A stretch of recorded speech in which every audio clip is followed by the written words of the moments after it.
Quando a gente faz uma poda, ela na verdade deixa a raiz de amargura lá dentro brotar mais forte e uma guerra maior do que a de antes vai acontecer. Procurem ter paz com todos e se esforcem para viver uma vida completamente dedicada ao Senhor, pois sem isso ninguém o verá. Próximo recurso que o Senhor quer nos ensinar é viver, é aproveitar a capacidade que Deus nos dá para viver a paz com as pessoas, mesmo no meio da crise. Há um velho ditado popular que afirma o seguinte: casa onde não há pão, todo mundo briga e ninguém tem razão, não é?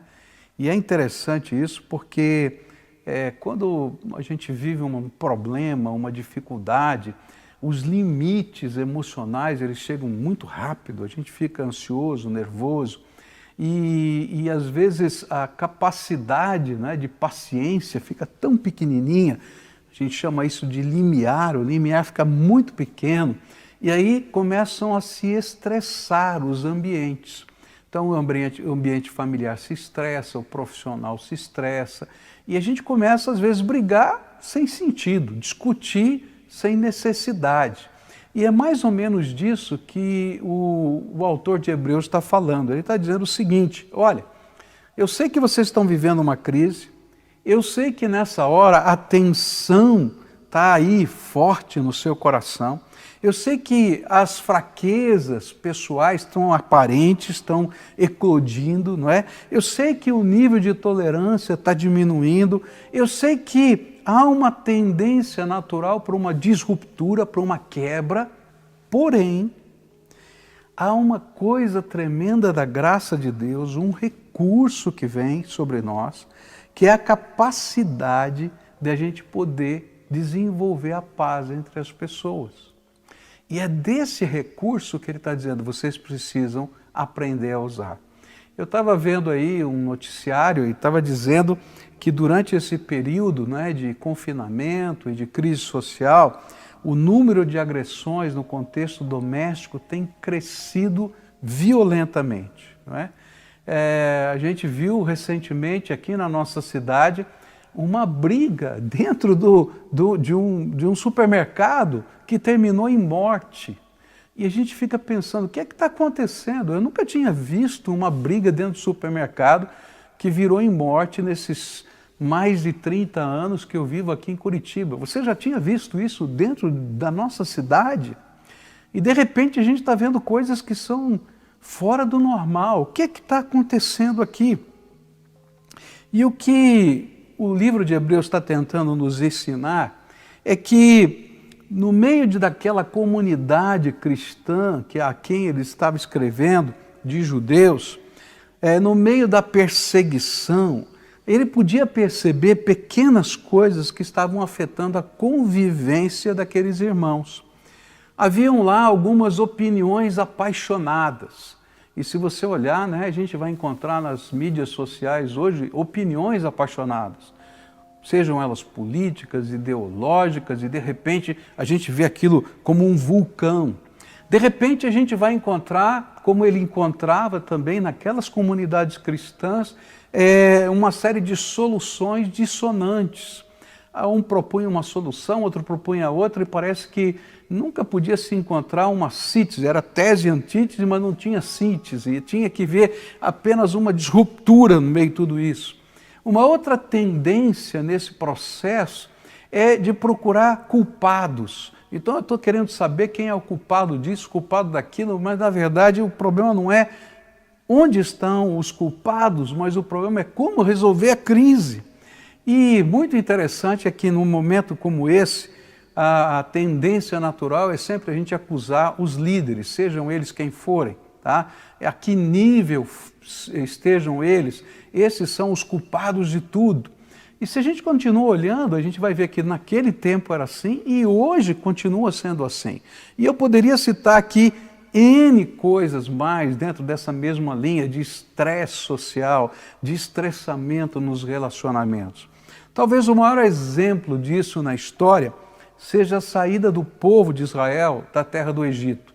E quando a gente olha para aquela história, a gente vai perceber que no meio da crise de estarem caminhando no deserto, eles venceram uma grande crise que era sair do Egito, mas eles tinham que chegar na terra prometida e eles tinham que atravessar o deserto, e esse era um grande desafio. E no meio da crise do deserto, aquele coração peregrino de toda aquela população que estava ali marchando, parecia que não se contentava com absolutamente nada, não é? Eles não estavam felizes com nada. E aí então, quando eles chegaram rapidamente à terra prometida, e eles chegaram em 2 anos à terra prometida, e eles viram tudo que a promessa de Deus tinha dado a eles, de fato com seus olhos, os espias viram o fruto da terra, eles viam que era a terra que mana leite e mel, eles viam as promessas do Senhor ali, mas eles viram também gigantes, e eles viram também cidades muradas. E aí então eles começam a procurar os culpados por existirem cidades muradas e gigantes naquela terra, e começam a chorar a morte dos filhos que não tinham morrido, mas que iriam morrer naquela batalha, e aquilo nunca tinha acontecido, não aconteceu, porque o Senhor era por eles. Todavia, eles estavam ali estressados naquela situação. E aí, se faltava água, mesmo que Deus fizesse com que a água brotasse da rocha, não é? Pela ação profética de Moisés, Moisés era o culpado, porque ele não soubera planejar a rota prevendo os poços de água. Se caía pão do céu, sem que eles tivessem assado ou comprado os insumos para fazê-lo, ele era visto, aquele pão era visto como um pão vil, e tinham saudades das cebolas e dos pepinos do Egito. E o interessante é que eu poderia colocar uma série de Cs aqui. E quando eu olho assim, às vezes para os noticiários, para tanta coisa que está acontecendo, se melhora um pouquinho uma área, se está sendo feito alguma coisa boa, de repente só se vê as coisas ruins do que não chegou a fazer, e parece que nada está bom, nunca vai ser bom, e eu vejo exatamente isso que está aqui, mas eu não vejo só na mídia, eu vejo nas empresas, eu vejo isso no coração dos crentes, eu vejo isso dentro da casa. E quando isso acontece, logo a gente começa a se estressar. E começam a haver problemas de relacionamentos mais intensos e mais fortes. Sabe o que esses fatos nos ensinam?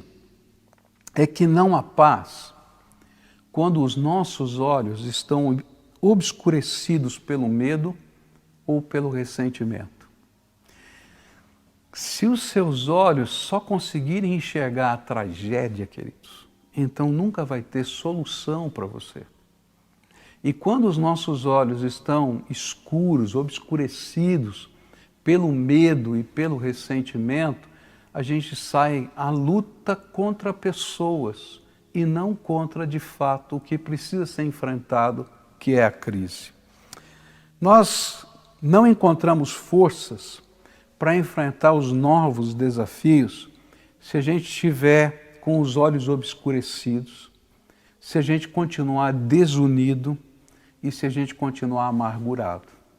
Era isso que o autor de Hebreus estava dizendo. Olha, vocês vão enfrentar uma batalha, está vindo grande perseguição sobre vocês, vocês estão como igreja desunidos, vocês estão como povo de Deus, tão obscurecidos quanto o povo lá no deserto. Agora está na hora de mudar a percepção, para que possa haver unidade, cooperação e não disputa e não disruptura no meio do povo de Deus. É por isso que o remédio para se conseguir a paz entre as pessoas é apresentado pelo autor de Hebreus com os seguintes ingredientes. E a gente olha o remédio, né, a composição desse remédio, e a gente vai perceber que ele está tratando exatamente disso que eu estou falando para você. Ele vai dizer no versículo 15, olha só o que ele diz: que nenhuma raiz de amargura brotando cause perturbação, e por meio dela muitos sejam contaminados. O que a Bíblia está dizendo é que se o seu coração estiver cheio de dores, de coisas do passado, estas dores vão consumir a sua energia, a sua criatividade e a sua capacidade para enfrentar a crise. Então, se você estiver carregando só dor, sem conseguir perceber as potencialidades da graça, o que Deus está fazendo, os socorros do Senhor, as coisas lindas que Deus tem levantado diante de nós, então a gente vai morrer na praia. E o pior, a gente vai brigar com todo mundo.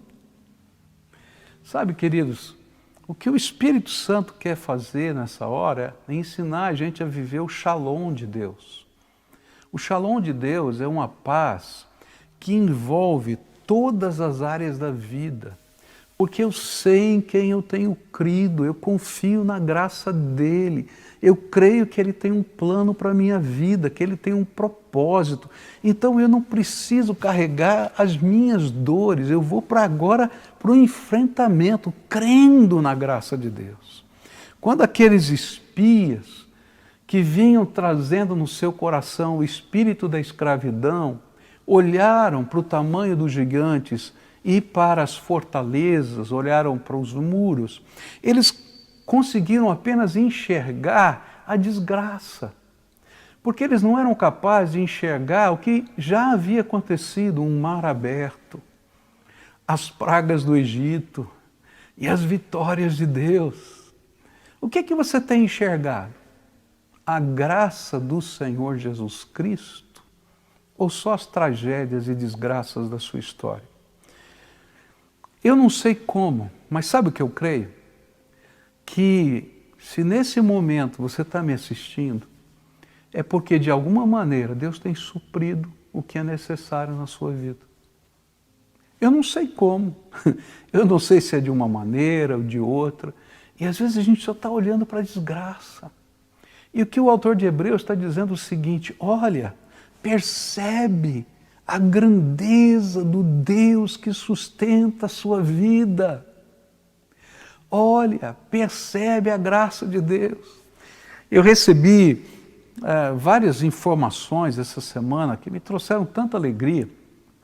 Você lembra que algumas semanas atrás eu disse para você que tinha um grupo de senhoras da igreja que estavam costurando máscaras, né? Esse grupo tinha 60 mulheres, esse grupo hoje tem 120 mulheres. E sabe quantas máscaras essas mulheres já fizeram? 13.000 máscaras. E agora ganharam uma doação de 66 quilos de tecido do Exército Brasileiro. E elas vão agora produzir não sei quantas mais máscaras. E eu fico pensando, que coisa é essa? E eu estava ouvindo o testemunho de uma senhora que disse assim: olha, a mamãe estava deprimida, a mamãe estava angustiada, mas desde que ela começou a fazer as máscaras, ela começou a se sentir tão bem, ela ficou feliz, porque ela está ajudando pessoas. E eu fico pensando, olha, quando a gente muda o foco da visão, Deus nos dá graça, e os relacionamentos mudam. Eu fiquei sabendo essa semana também uma coisa tão bonita, tão gostosa, que ao longo dessas semanas aí, 4, 5 semanas, a gente já distribuiu à igreja, com a sua ajuda, com os recursos do dízimo, com outras ofertas, com a mobilidade dos crentes, aproximadamente 900 cestas básicas, período de um mês. Isso a gente não divulga, não sai aí no jornal, nada disso, mas é o povo de Deus. E aí surge uma necessidade, como surgiu a semana passada, foi feito lá um pedido de material de higiene e limpeza para uma comunidade carente que a gente assiste, e em questão de minutos, tudo que a gente precisava chegou na porta da igreja, e depois ainda chegou mais, que a gente pôde atender mais gente. Queridos, eu estou olhando para isso e dizendo, louvado seja o nome do Senhor, porque Ele é bom e a sua misericórdia dura para sempre. Eu sei que a gente tem dificuldades. Eu tenho as minhas, você tem as suas, mas o que é que você carrega no seu coração?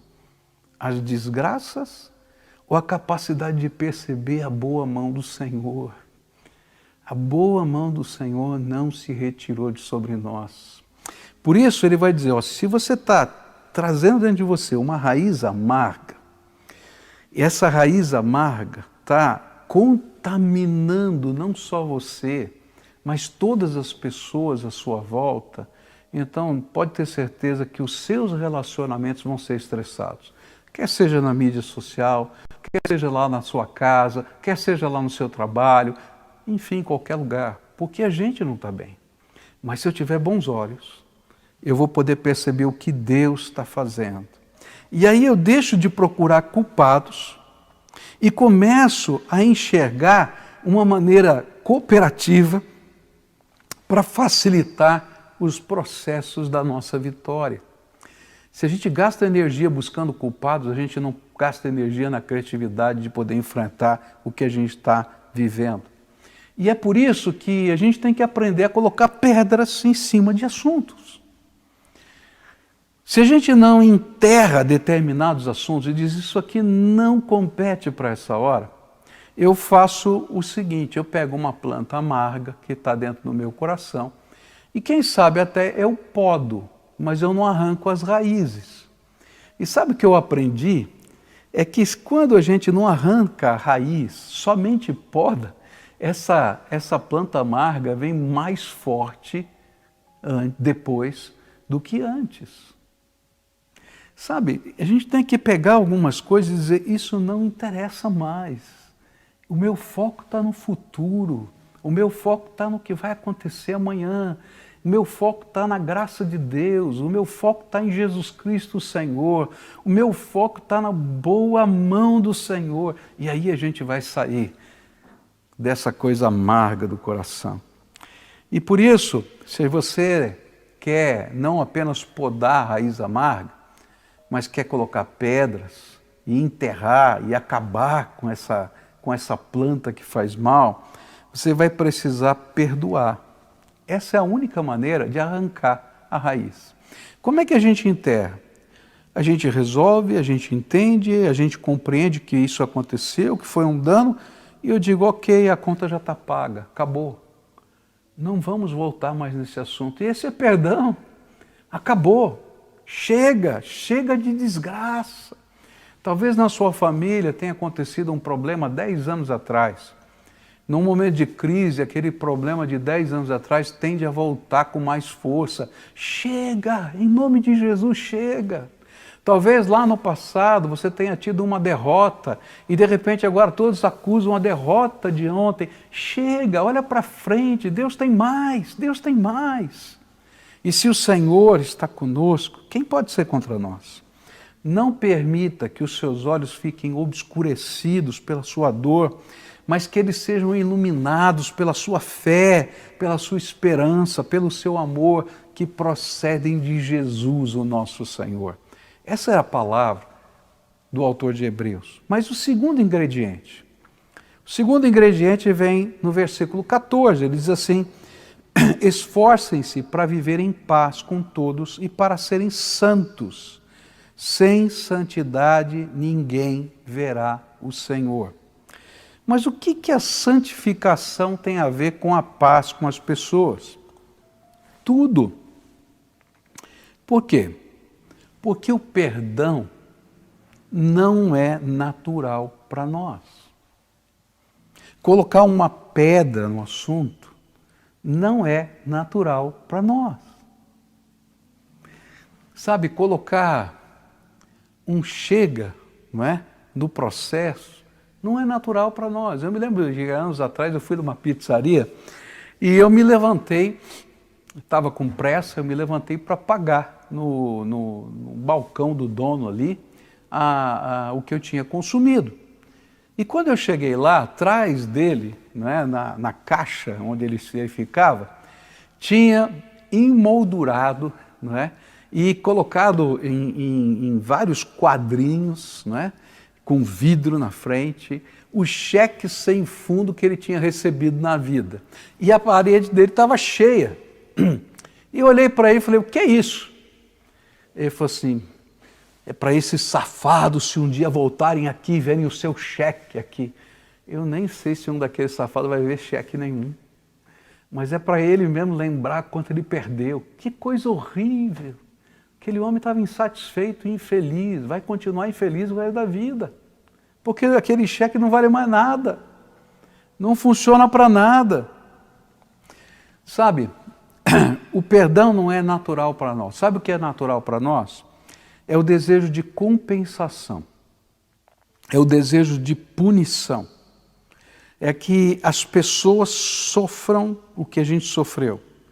Porque, na verdade, a gente quer que o ciclo da desgraça continue. Quando eu estava estudando ali uma questão da história do passado, eu vi um artigo de que um historiador afirmava que quando os aliados ganharam a Primeira Guerra Mundial, eles não aceitaram a proposta do presidente Wilson, que era de reconstrução da Europa nas bases da paz. E eles então jogaram fora aquela proposta que dava dignidade a todos os povos e exigiram da Alemanha, no chamado Tratado de Versalhes, uma punição. A punição era perda de território e uma compensação financeira. Eles tinham que pagar todas as dívidas de guerra e assim por diante. Foi algo tão complicado, que os historiadores dizem que essa foi a razão do começo da Segunda Guerra Mundial. Então, quando a gente faz uma poda, ela na verdade deixa a raiz de amargura lá dentro brotar mais forte e uma guerra maior do que a de antes vai acontecer. Mas se nós aprendemos a perdoar, colocar, enterrar com o Senhor, e isso vem da santificação, então a gente vai aprender com Ele a ser como Ele é. E a gente pode entrar numa outra dimensão. É por isso que o Senhor Jesus vai dizer assim, numa oração que Ele ensinou para a gente: perdoa as nossas ofensas, como também nós perdoamos as pessoas que nos ofenderam.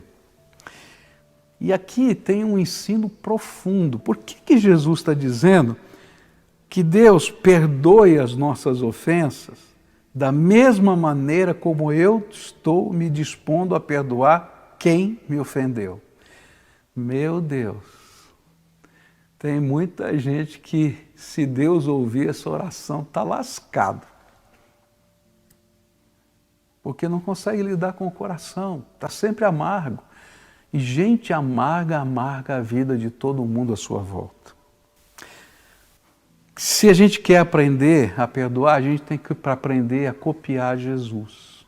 Se a gente quer aprender a viver em paz com as pessoas, a gente tem que copiar Jesus. A gente tem que construir e fortalecer os nossos laços com as pessoas na base daquilo que Jesus nos ensinou.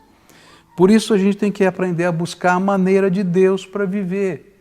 E quando a gente busca a maneira de Deus para viver, isso é santificação. E sabe, isso tem tudo a ver com a vitória. Porque quando eu sou capaz de copiar Jesus, a bênção do Senhor vem sobre a minha vida. E quando a crise passa, a gente vai ter não um grupo de inimigos ao nosso redor, mas gente que foi inspirada e que nos inspira, marchando juntos para construir algo maior e melhor. Eu recomendei hoje para você a leitura, Em Seus Passos, o que faria Jesus.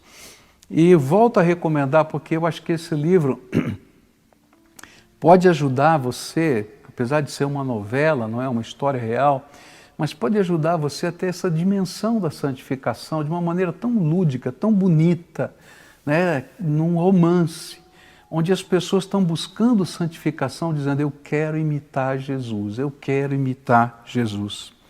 Buscar a santificação é se deixar revestir pelo Espírito Santo para vivermos da maneira dele diante dos homens. Então, você quer ser vitorioso? Então busque unidade, perdão, amor, paz, cooperação e não competição. Esse é o jeito de Deus nos ajudar a alcançar a vitória, que vai além da crise que enfrentamos, mas que se reflete em nossa vida. Este é o Shalom de Deus, a paz de Deus que cobre todas as áreas da vida. Nessa manhã eu queria fazer um desafio para você. O desafio é, se os seus relacionamentos têm estado estressados, se ao longo da sua história você carrega dores na sua alma, eu quero dizer que essas dores da sua alma, elas não contribuem para o bem, elas atrapalham. Então agora está na hora de buscar a paz com todos. Agora não é hora de achar culpados, agora é a hora de achar soluções.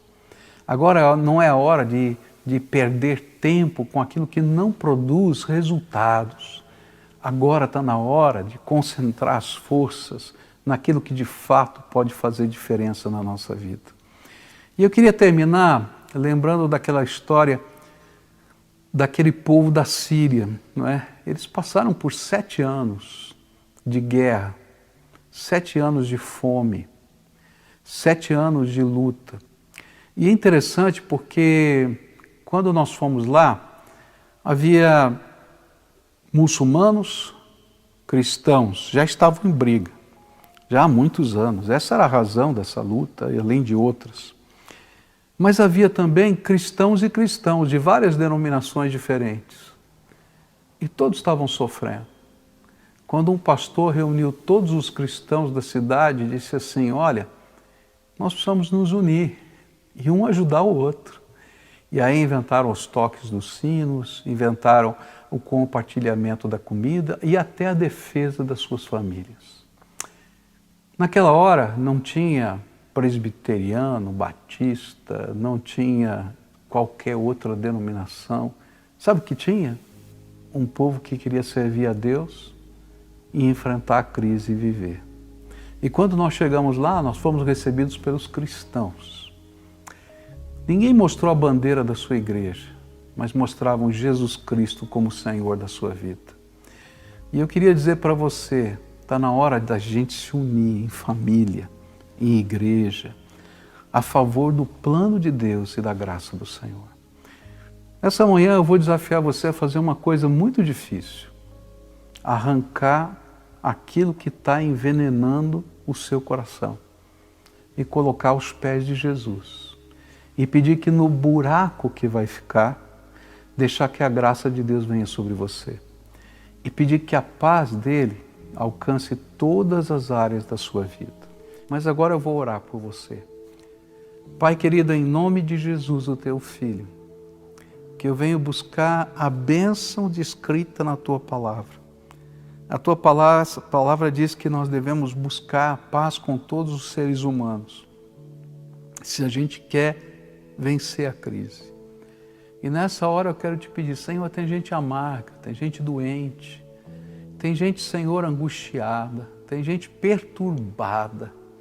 Essas coisas vêm lá do fundo da alma como um vulcão e consomem a vida dessas pessoas. E eu quero te pedir, Pai, agora elas vão se aproximar da Tua cruz. Elas estão diante do Senhor e eu quero te pedir, agora vem com poder. E começa a arrancar essas raízes, Senhor, dessa planta venenosa. E começa, Senhor, a colocar o Teu Espírito Santo no lugar. Que o Teu Espírito Santo seja, Senhor, cura, seja transformação, seja graça, seja renovação. E que, Senhor, numa grande força de unidade e cooperação, a gente possa ver o nome de Jesus glorificado.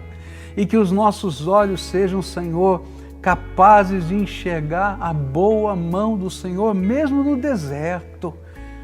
Enxergar a água que brota da rocha, enxergar o pão que cai do céu, enxergar, Senhor, as cordonizes que vêm para o nosso acampamento, enxergar a terra prometida que o Senhor prometeu, que vai nos dar e nós chegaremos lá.